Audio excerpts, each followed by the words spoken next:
I'm Harry Belafonte, and I'm on an eternal quest for justice, and for justice for all those who are desperately in need of it, especially.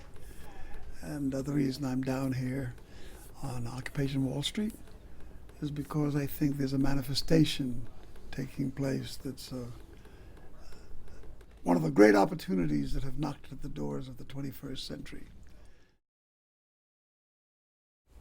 I think what makes the Wall Street movement important and what makes it one of the most critical moments in American movement history is the fact that in the very first instance, you've adopted nonviolence as the code of behavior. That has already proven to have inordinate rewards just in the response of citizens who may be misled or maybe confused about exactly what's going on, but they certainly look to the Wall Street movement with a great sense of approval and a great sense of expectation that this may be the real deal. I think it is. I think my first response to demands is that I would like to be able to demand of those in this movement that they not acquiesce to media. If you're looking at media to be your ally, it's a very naive thing for you to be thinking. It's not your ally. Most of the media is owned by those who control all the very things that oppress us. And they speak for that, and they have a loyalty to that kind of class structure and that kind of class definition.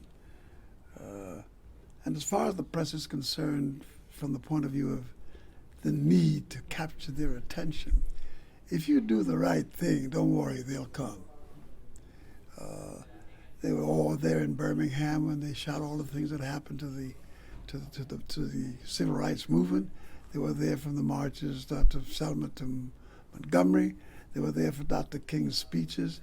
When the movement gets itself well oiled and has its objectives clearly defined and it's making its mark, you'll get all the press that you need.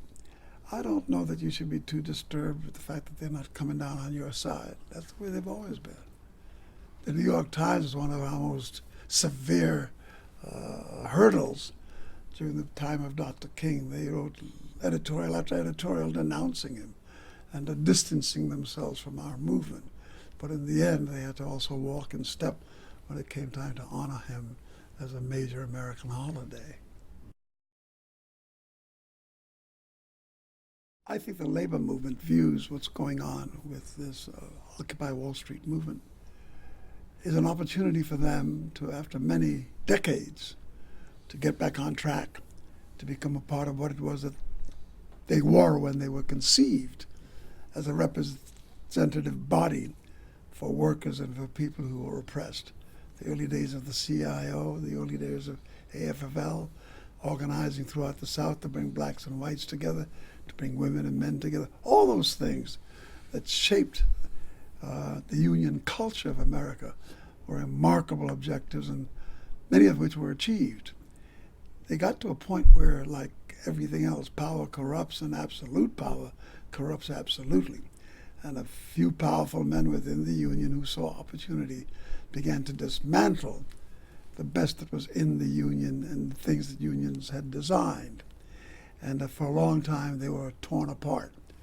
As a consequence, everybody knows that a very small percentage of the workers of America are represented in unions. And I think the unions understand that a way in which to redeem themselves and to become part of a new paradigm, to see a grand way in which to go into the future for the 21st century, is to take advantage of what's being presented to them by the Occupation Wall Street movement.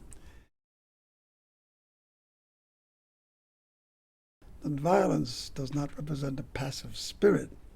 It represents a higher order of civilized behavior.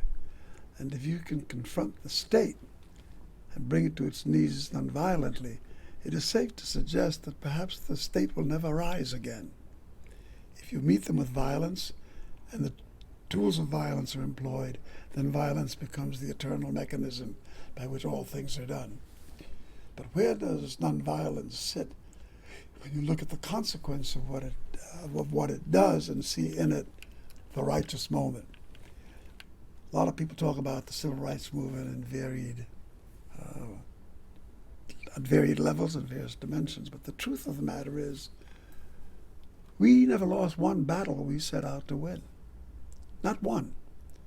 We set out to destroy the laws of segregation that so cruelly governed us. We changed those laws. That was a huge step for us.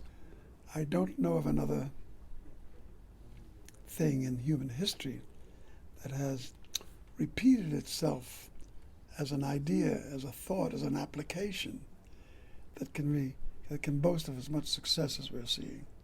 Nonviolence is a hugely potent weapon, and I think the opposition would love to provoke all of us into behaving violently, because that's the only way they can win.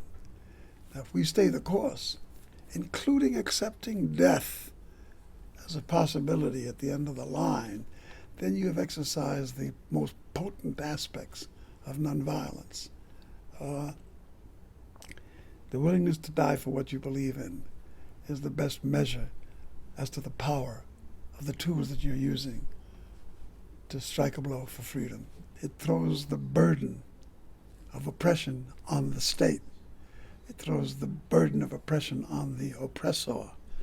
And Dr. King used to say, until you make the oppressor uncomfortable with the mechanisms of oppression that he uses, then you will forever be oppressed. And I think that what nonviolence does so brilliantly is it makes oppression inconvenient. And I love the fact that Wall Street is making a lot of things inconvenient. And what I'm hoping is that everybody has just seen the tip of the iceberg. I would say, because I have 7 grandchildren, and I now have 2 great-grandchildren, for the first time in a very long time, I can really genuinely trust what's out there. When people say, what happened to the young? Why are they so discontented? Where are their voices? Why have they not been heard from? Well, you just met them. They're on the way. And for that, I kiss each and every one of you. The world is watching. We are.